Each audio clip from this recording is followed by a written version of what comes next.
Hello প্রিয় ভাই বোনেরা, কেমন আছো সবাই? আজকে আমরা দেখবো স্ট্রেস স্ট্রেন ডায়াগ্রাম তথা পীড়ন বিকৃতি লেখচিত্র। এই বিষয়টা সম্বন্ধে প্রত্যেকটা ইঞ্জিনিয়ারকে পুরো একদম ডিটেলসে পড়তে হয়, কিন্তু কেন প্রয়োজন বা আমরা এটা কেন পড়বো সেই সম্বন্ধে আমরা কিন্তু ক্লাসের শেষে এটার বিষয়ে আলোচনা করব। তার আগে আমরা দেখবো যে A B C D E F এই বিন্দুগুলো অ্যাকচুয়ালি কি বলতে চাইছে। ওকে, তো দেখ, আমরা এর আগে 3টা লেকচার করেছি চ্যাপ্টারটার, ঠিক আছে? সেই 3টা লেকচারে যত কিছু পড়েছি সব কিছু কিন্তু আমাদের এই গ্রাফের মধ্যে দিয়ে আছে। তো ধ্যান দে এই বোর্ডটার দিকে, আর 50% আমাদেরও ধ্যানটা দিস, তাহলে বুঝতে পারবি যে অ্যাকচুয়ালি গ্রাফটা কি বলতে চাইছে। তো ভাই, আমরা কি কালকে হুকের সূত্র পড়েছিলাম? হ্যাঁ দাদা, হুকের সূত্র পড়েছিলাম। কি বলছিল? হুকের সূত্র বলছিল যে স্থিতিস্থাপক সীমার মধ্যে, সীমার বাইরে নাই, কি সীমার কিন্তু ওপারে নাই, সীমার মধ্যে স্থিতিস্থাপক সীমার মধ্যে পীড়ন বিকৃতির সমানুপাতিক। মানে কি, স্থিতিস্থাপক সীমার মধ্যে পীড়ন বাই বিকৃতি সমান হচ্ছে কি ধ্রুবক, হচ্ছে ওই ধ্রুবক। ঠিক আছে, মানে কি যতটা আমরা যদি কোনো একটা বস্তুর ওপর আমরা বিকৃতি করার চেষ্টা করি, তো যতটা বিকৃতি দিব ততটা কিন্তু পীড়নের সৃষ্টি হবে। ঠিক আছে, কিন্তু এটা জাস্ট একটা লিমিট আছে, একটা সীমা আছে, যেটাকে বলা হয় স্থিতিস্থাপক সীমা। এই সীমাটার বাইরে যদি আমরা বল প্রয়োগ করি তাহলে এটা আর এই পীড়ন আর বিকৃতি সমান থাকবে না। ঠিক আছে, বুঝতে পারছিস তো? মানে কি বিকৃতি যদি আমরা, তাহলে এখানে বুঝতে পারছি আমরা 3টা পয়েন্ট পাইছি। একটা কি, একটা হচ্ছে যে স্থিতিস্থাপক সীমার মধ্যে যদি কোনো বস্তুর উপর আমরা বল প্রয়োগ করে বিকৃতি করার চেষ্টা করি, তাহলে বস্তুটার উপর যদি বলটা অপসারিত করি তাহলে কি বস্তুটা আবার তার নিজের শেপে ফিরে আসে, বস্তুটা নিজের আকৃতিতে আবার ফিরে আসে। এই ধর্মটাকে বলা হয় স্থিতিস্থাপক ধর্ম। ওকে, ঠিক আছে। তো দেখ, এখানে কি জিনিস ধ্যান দিয়ে দেখ, এই যে এ ও এ একটা রেখা আছে, ও থেকে এ পর্যন্ত যে রেখাংশটা দেখতে পাচ্ছিস, সেই রেখাংশটা এই পীড়ন আর বিকৃতির মাঝে মাঝে গেছে কি পুরা? হ্যাঁ দাদা, এটা তো এদিকও নাই এদিকও নাই, পুরো মাঝে মাঝে গেছে। মানে এখানে বুঝতে পারছি যে গ্রাফটা থেকে একটা জিনিস ভালো করে নোটিস করতে পারছি, কি বলতো, এখানে পীড়নটা আর বিকৃতিটা কিন্তু সমান আছে। বলতে পারি কিনা? হ্যাঁ দাদা, একদম ঠিক বলছো। ঠিক বলছে কিনা? হ্যাঁ দাদা, না পীড়নের বেশি না না বিকৃতির বেশি, না পীড়নের বেশি না বিকৃতির বেশি। ওকে, এটা কিন্তু মাঝে মাঝে গেছে। মানে কি এখানে পীড়নটা আর বিকৃতি সমানুপাতিক। বুঝতে পেরেছিস তো?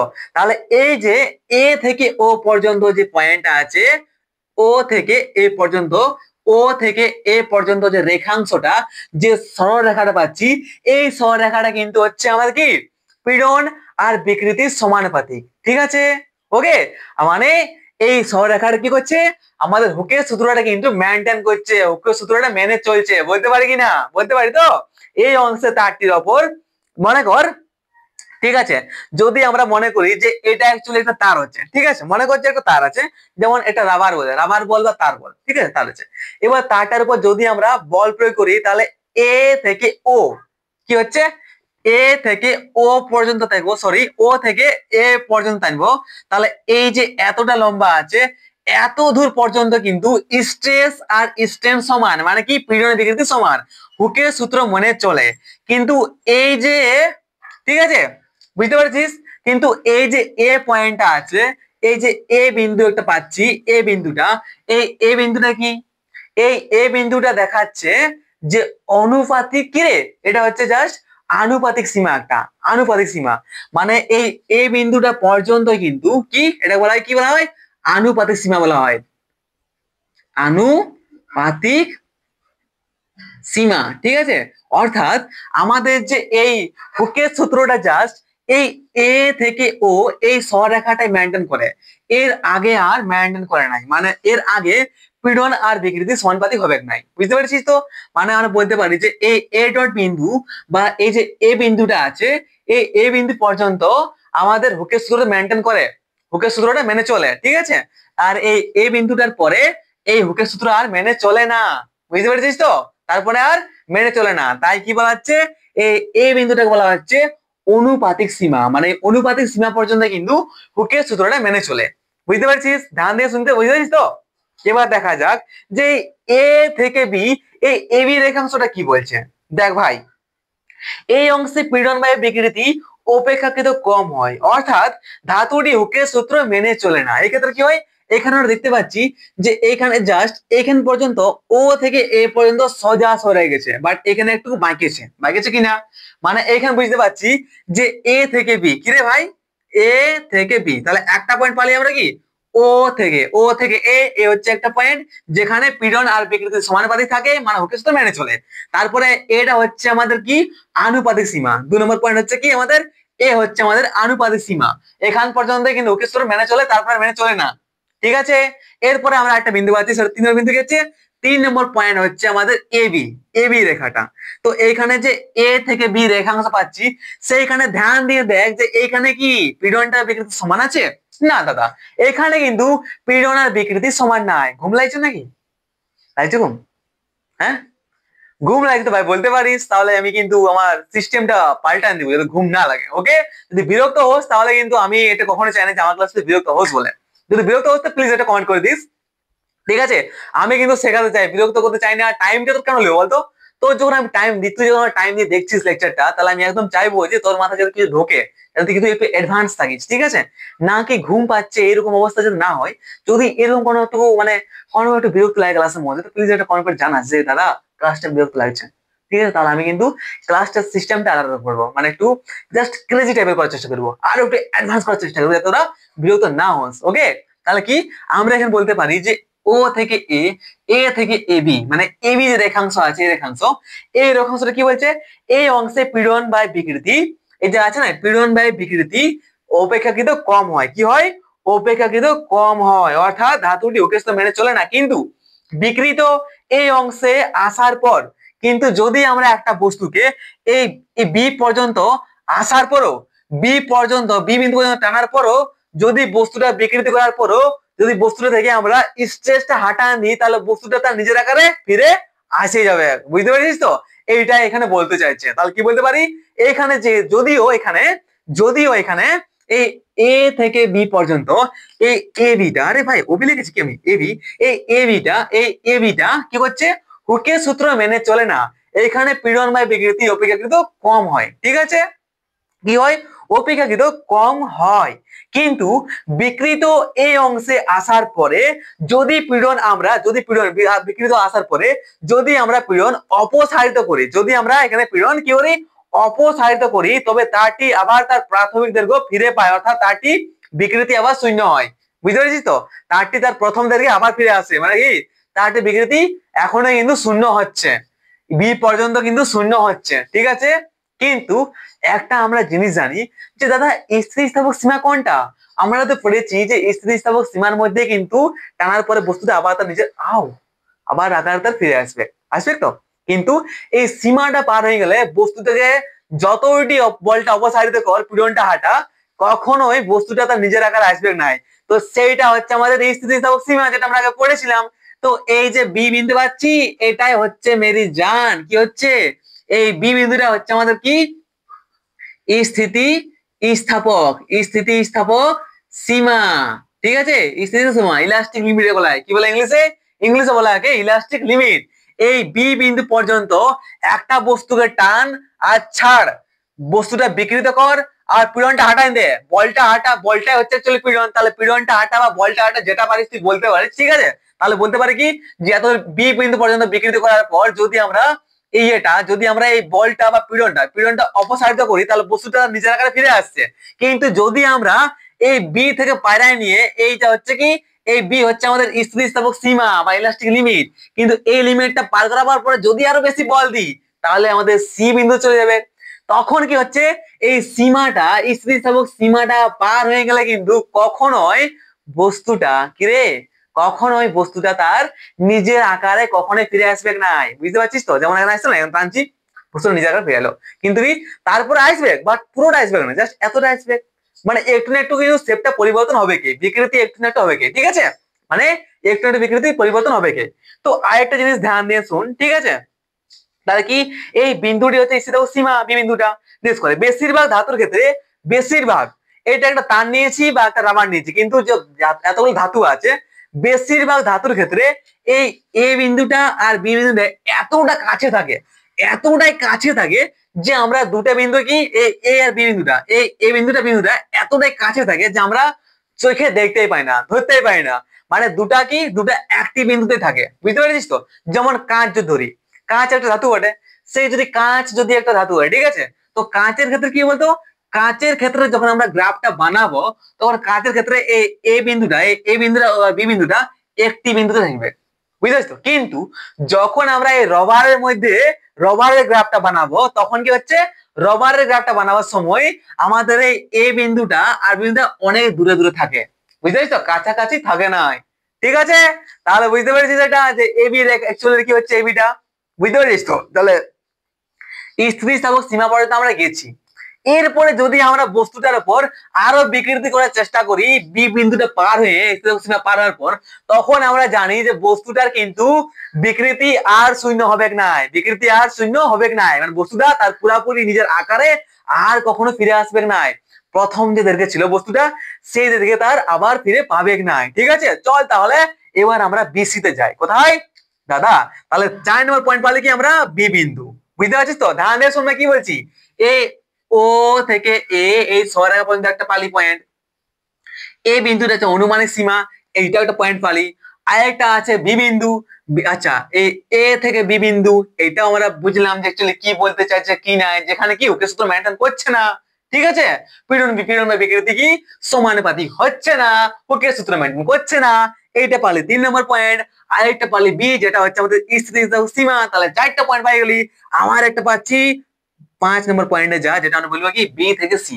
তাহলে এই বি থেকে সি যে রেখাটা পাচ্ছি আমরা, রেখাংশটা, সেই রেখাংশটা কি বলছে দেখ, সেই রেখাংশটা বলছে এই অংশে পীড়ন বাই বিকৃতি আরো কমতে থাকে। কি হয়? এই অংশটায়, বিসি অংশটায় পীড়ন বাই বিকৃতি আরো কমতে থাকে। আর আমরা দেখতে পাচ্ছি এখানে পীড়ন বাই বিকৃতি কি বলছি দেখতো, মানে কি হচ্ছে, এইখানে পীড়নটা কমছে, গ্রাফটা হয়তো সেটাই দেখাচ্ছে না ভাই, ঢুলে পড়েছে এখানে।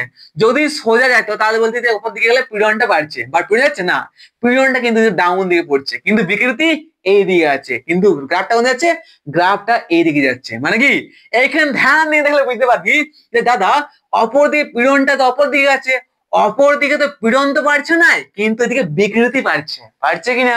তাহলে এখানে বলতে পারি যে পীড়ন বাই বিকৃতি, অর্থাৎ কি এই যে বিসি অংশটা আছে, বিসি অংশটা, এই বিসি রেখাংশ, এই অংশে পীড়ন বাই বিকৃতি আরো কমতে থাকে এবং ধাতুটি ক্রমশ স্থিতিস্থাপক ধর্ম হারিয়ে প্লাস্টিক ধর্ম লাভ করে। একদম ঠিক, এইখানে পীড়ন বাই বিকৃতি আরো কমতে থাকে। আর এক সময় কি হয়, এই সময়টা কি হয়, পীড়ন বিকৃতি এত কমতে থাকে। আর 2 নম্বর হচ্ছে কি স্থিতিস্থাপক সীমা তো হারাই ফেলেছে কোনখানে, এই স্থিতিস্থাপক সীমার মধ্যে। আর স্থিতিস্থাপক সীমা কোনটা, যদি একটা বস্তু টানা হয় আবার বস্তু তার প্রাথমিক আকারে ফিরে আসে, সেটা হচ্ছে স্থিতিস্থাপক ধর্ম বা ইলাস্টিসিটি, ঠিক আছে? কিন্তু এখানে কি হচ্ছে, যেহেতু আমাদের সীমা পার হয়ে গেছে, তো এরপরে আর ইলাস্টিসিটি নাই, কি কাজ করছে, প্লাস্টিসিটি, প্লাস্টিক হয়ে গেছে। মানে কি রে, অস্থিতিস্থাপক ধর্মটা তার এসে গেছে, স্থির ধর্ম সে হারাই ফেলেছে, ঠিক আছে? এরপরে এই সীমাটা পার করার পর যদি টানা একটা বস্তুকে, তাহলে বস্তুটা কি, সে তার নিজের আকৃতিতে আর ফিরে আসে না, একটু না একটু বিকৃতি থেকেই যায়। ওকে, কি স্থিতিস্থাপক ধর্ম হারিয়ে প্লাস্টিক ধর্ম লাভ করে। বিকৃত এই অংশে আসার পরে যদি পীড়ন অপসারিত করা হয়, বিকৃত এই অংশে আসার পরে যদি এই পীড়নটা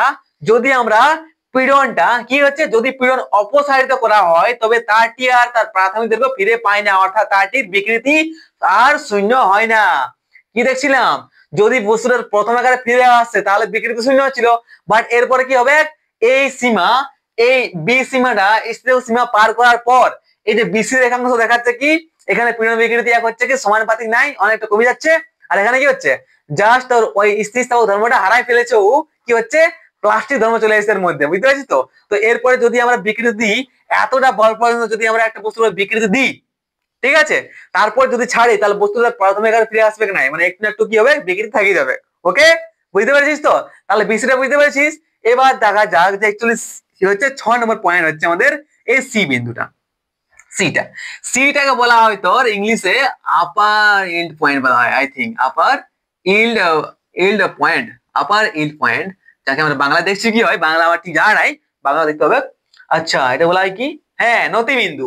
এই সি বিন্দুটি হচ্ছে বলো নতি বিন্দু বলা হয়, ঠিক আছে? বা উচ্চতর নতিবিন্দু আপার ইল্ড পয়েন্ট বলা হয় এবং এই বিন্দুতে পীড়নের মানকে নতি পীড়ন বলা হয়। বেশিরভাগ পদার্থের নতিবিন্দু ঠিক মতো নির্ধারণ করা যায় না, বুঝতে পেরেছিস তো?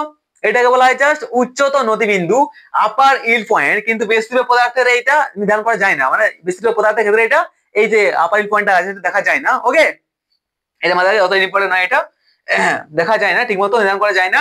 কয়েক ধরনের ইস্পাত প্লাস্টিক প্রভৃতির নতিবিন্দু নির্ধারণ করা সম্ভব, যেমন প্লাস্টিক আছে কয়েকটি ইস্পাত প্লাস্টিক, ওদের ক্ষেত্রে কিন্তু এটা তো ইয়ে করা যায়, জাস্ট নির্ধারণ করা যায়। বেশি পদার্থের ক্ষেত্রে এটা যায় না সি বিন্দুটা। ওকে, এবার দেখা যাক, আমরা দেখবো যে সি থেকে ডি এই যে রেখাংশটা আছে এখানে আমরা কি দেখতে পাচ্ছি। চল তাহলে সি থেকে ডি যাক, এটা হচ্ছে আমার 7 নম্বর পয়েন্ট। আমি কি কি বলছি সেটা ধ্যান দিয়ে শুনছিস তো ভাই? সি থেকে ডি রেখাংশ, এখানে আমরা কি দেখছি সেটা দেখ। সি থেকে ডি রেখাংশ বলছে এই অংশে পীড়ন বা বিকৃতি ঋণাত্মক, অর্থাৎ পীড়ন কমলে বিকৃতি বাড়তে থাকে। অফকোর্স এখানে দেখছি পীড়নটা তো এইদিকে বাড়ে মেরে যান, কিন্তু বিকৃতি এদিকে বাড়ে। বাট এখানে দেখছি কি হচ্ছে বলতে সিডি রেখাংশে, সিডি রেখাংশে এই যে পীড়ন বাই বিকৃতি আছে, পীড়ন বাই বিকৃতি এটা কি হয় ঋণাত্মক হয়ে যায়, মাইনাসে যায়, অনেক কম হয়ে যায়। মানে কি এখানে পীড়নটা যাচ্ছে ডাউনে, দেখ পীড়নটা নেমে গেছে, পীড়ন ডাউনে যাচ্ছে, আর কি হচ্ছে বলতো বিকৃতি কিন্তু বাড়ছে। যদি পীড়নটা উপরে কম হয় বিকৃতি বেশি হয় তাহলে অফকোর্স এটা মাইনাসে যাবে না ভাই, ঋণাত্মক বলতে পারি তো। তাহলে কি এইখানে দেখতে পাচ্ছি আমরা সিডি যে অংশটা, এখানে পীড়ন বিকৃতির থেকে অপেক্ষাকৃত অনেক কম হয়, পীড়নটা অনেক কম হয়, বাট এখানে কি হচ্ছে এখানে বিকৃতিটা কিন্তু বেড়ে চলেছে এই সিডি রেখাংশটাতে। এটা বুঝতে পেরেছিস যে অ্যাকচুয়ালি কি বলতে চাইছিল?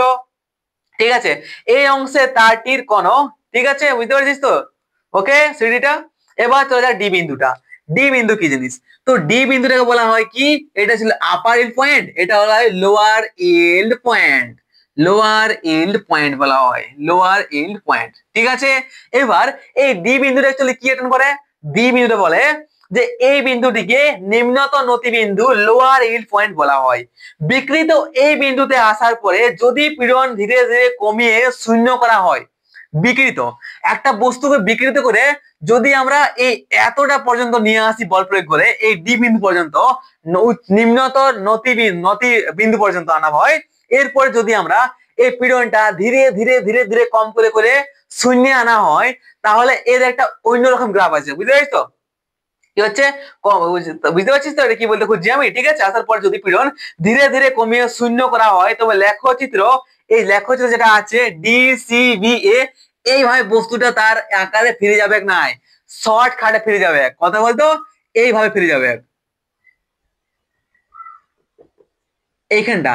মানে এই পথে বস্তুটা, আর এই যে মনে করে বস্তু টানা হলো একটা বিকৃতি দিয়ে গেল বস্তুটা, তো বস্তুর বিকৃতি করার পর বস্তুটা যদি আমরা ধীরে ধীরে আমরা যদি পীড়নটা হাঁটাই এইখান পর্যন্ত, যদি একটা বস্তু বিকৃতি করার পর ধীরে ধীরে যদি আমরা এই পীড়নটা যদি আমরা ধীরে ধীরে কম করি, ওরা শূন্য করে দিই, তাহলে বস্তুটা কি হবে পেছাই পেছাই এই সাইড ঘুরে আসবে না, কখনোই ঘুরে আসবে না।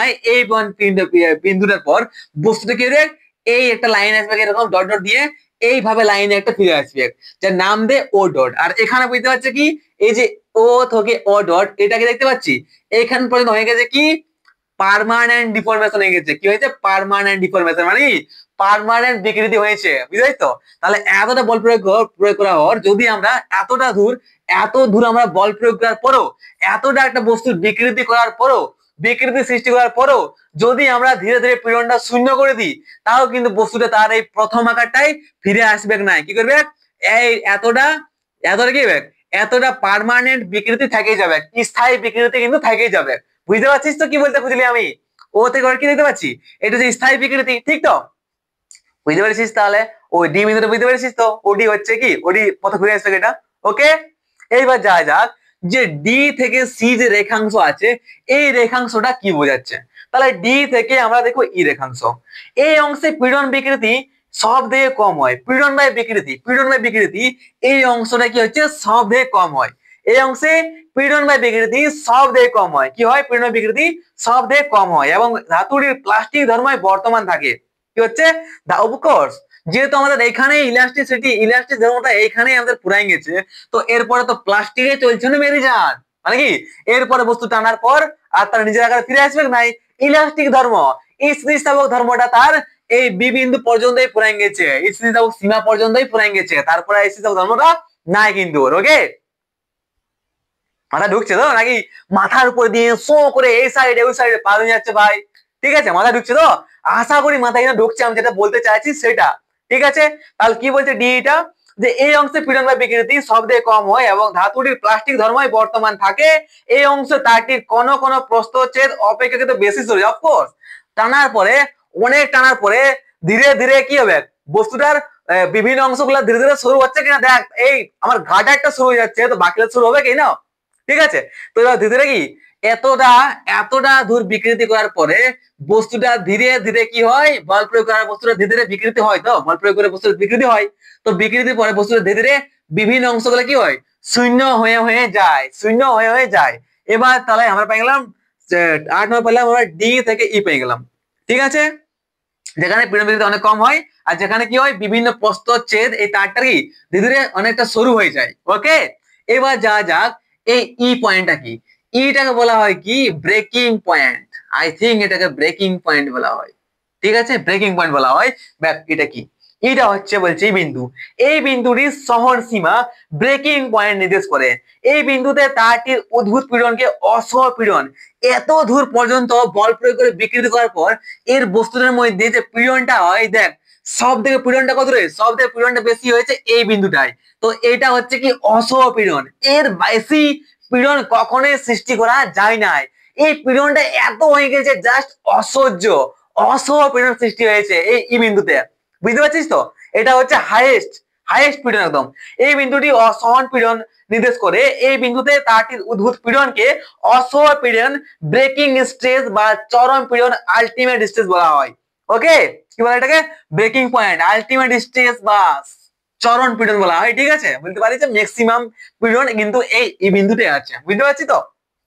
তাহলে আমরা 9 নম্বর পয়েন্ট পেলাম কি, এটা পেয়ে গেলাম। এবার দেখা যায় 10 নম্বর পয়েন্ট, সেটা হচ্ছে ই থেকে অ্যাপ পর্যন্ত। এই ই থেকে অ্যাপ কি দেখাচ্ছে, ই থেকে অ্যাপ বলছে এখানে কি বলছে, এই রেখাংশে তারের দৈর্ঘ্যের বিভিন্ন জায়গায় প্রস্থচ্ছেদের ক্ষেত্রফল অত্যন্ত ক্ষুদ্র কমতে থাকে, দ্রুত কমতে থাকে। ঠিক আছে, তাহলে কি এরপরে যদি আরো একটা বস্তুর উপর আমরা বল প্রয়োগ করতে থাকি আর যদি বিকৃতি করতে করতে টানতে টানতে আমরা এই ই থেকে অ্যাপ এই কন্ডিশনটা নিয়ে আসি, তাহলে কি হবে, এইখানে আসার পরে এই ইটা পার করার পরে মানে কি maximum stress, breaking point, ultimate স্ট্রেসটা পার করার পরেও যদি একটা বস্তুর উপর আমরা বল প্রয়োগ করতে থাকি, তাহলে বস্তুর কি বিভিন্ন যে অংশগুলো আছে, প্রস্তুতি ক্ষেত্রগুলো আছে, সেগুলো কি অনেক দ্রুত কমে যায়, ফটাফট একদম কমে কমে একদম ফাটবো অবস্থা হয়ে গেছে, বুঝলি তো? ছিটবো অবস্থা কিন্তু পুরো একদম হয়ে গেছে। এরপরে আমরা দেখবো যে এ পয়েন্টটা হচ্ছে কি, এ পয়েন্টটাতে কি হচ্ছে, এ পয়েন্টটা দেখবো যে এই বিন্দুতে তারটির অপেক্ষা দুর্বল অংশ থেকে তারটি ছিঁড়ে যায়। কি হচ্ছে, এই এ পয়েন্টে আসার পর একটি তার কিন্তু, আরে ছিঁড়ে পাচ্ছি না, মাই গড, ছিটে যায়, কি হয়, ছিঁড়ে যায়, বুঝতে পারছিস তো? তাহলে দেখ ধ্যান দিয়ে, তাহলে কি এক সময় আরো বেশি বল প্রয়োগ করলে, তো এই সময় এই এক বিন্দুতে আসার পরে যে বস্তুর বিভিন্ন যে প্রস্থ ক্ষেত্রগুলো শূন্য হয়ে গেছে, তো যে জায়গাটা বস্তুর অনেক অনেক ছোট হয়ে গেছে, সরু হয়ে গেছে, সেই বস্তুটা কিন্তু আসছে নাকি এই এক পয়েন্টে কিন্তু ছিঁড়ে যায়। তো ধ্যান দিয়ে বুঝতে পারলি যে কি বলতে বুঝলি, যে একটা বস্তুর উপর বল প্রয়োগ করলে যে কতগুলা পয়েন্ট থাকে, প্রথম ফিরে আসবে, তারপরে আর হালকা ফিরে আসবে, হালকা ফিরে আসবে। তো একটা বস্তুর উপর যদি বল প্রয়োগ করা হয়, তাহলে বস্তুটার উপর যে কত রকম যে পয়েন্ট এলার মধ্যে আছে, যে কতটা স্ট্রেস সহ্য করবে, কতটা নাই সহ্য করবে, কতটার পর বস্তুটা প্লাস্টিক হয়ে যাবে, ইলাস্টিক শক্তি হারাই ফেলবে, ঠিক তো, কতটা বল প্রয়োগ করে বস্তুটা টুটে যাবে, সেই সম্বন্ধে আমরা কিন্তু জানলি। তো এরপর যদি কোন রকম ডাউট থাকে তো প্লিজ আমাকে কমেন্ট করে জানাস যে দাদা এখানে বুঝতে অসুবিধা হলো বা মাথায় কিন্তু ঢুকছে না, মাথায় ঢুকবে না, এটা হতে পারে না। ওকে, তো চল এবার আমরা দেখবো যে এটা কেন জানা প্রয়োজন, এটা আমাদের কেন জানা প্রয়োজন। তো ভাই এর প্রয়োজনীয়তা লেখ কি, দেখা যাক এর প্রয়োজনীয়তা সম্বন্ধে।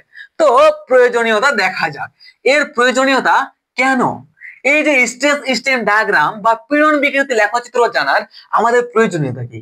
তো লেখো মেরি জান, প্রয়োজনীয়তা বাবু, প্রয়োজনীয়তা, প্রয়োজনীয়তা, প্রয়োজনীয়তা, আই থিঙ্ক প্রয়োজনীয়তা ঠিক লেগেছি। ওকে, তো দেখ মনে কর, বলছে যে কোনো ধাতব পদার্থকে ব্যবহারিক ক্ষেত্রে কাজে লাগাতে, যে কোনো একটা ধাতব পদার্থকে, যে কোনো ধাতব, লোহা বল, স্টিল বল, বা যে কোনো ধাতব পদার্থ বা গাডারি বল, ঠিক আছে, যে কোনো ধাতব পদার্থকে বিভিন্ন কাজে লাগাতে কিন্তু আমাদের এই স্ট্রেস স্ট্রেন ডায়াগ্রামটা জানতে হবে, জানা খুবই প্রয়োজন। কারণটা কি, কারণটা হচ্ছে মনে কর, যদি আমরা এই গার্ডারটা আছে, এইটা একটা ধাতু, এটা বস্তু বলতে পারিস, ঠিক আছে।